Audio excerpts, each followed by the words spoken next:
that we've been following all day for you online at scnow.com. Rochester, New York teenager Brittany Drexel visited the Grand Strand in April of 2009. Her mother didn't know she was down here. The teenager went missing on the 25th of that month, and she hasn't been seen since. Today, the Q Center for Missing Persons headed up a large-scale search along Old Georgetown Road and Rutledge Road down in Charleston County. It's an area officials say has not been thoroughly searched before.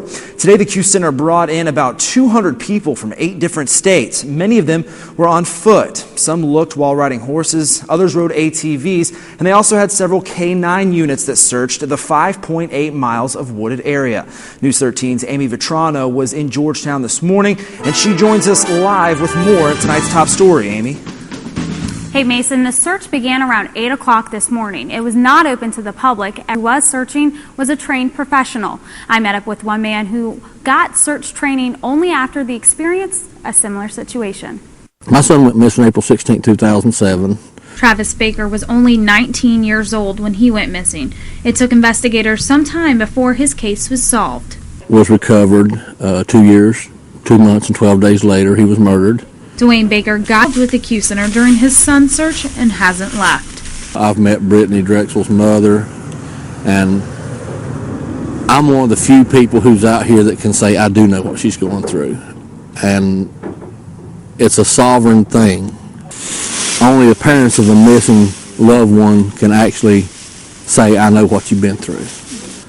And that's why I'm out here to help her any way I can.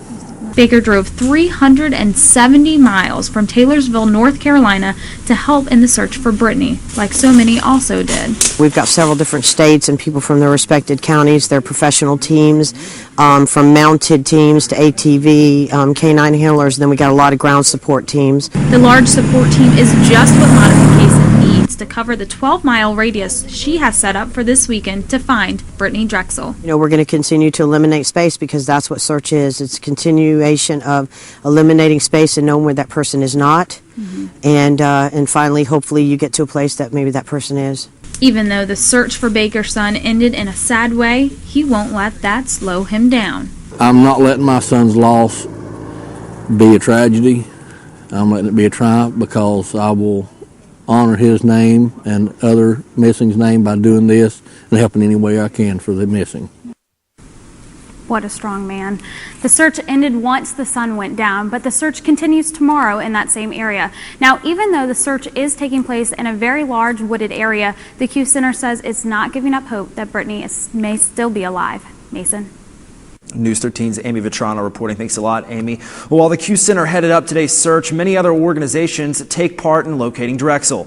Just last month, a group called Project Alert, which is a group of retired law enforcement officials, spent time in Myrtle Beach reviewing the case. Since then, no new information has been released.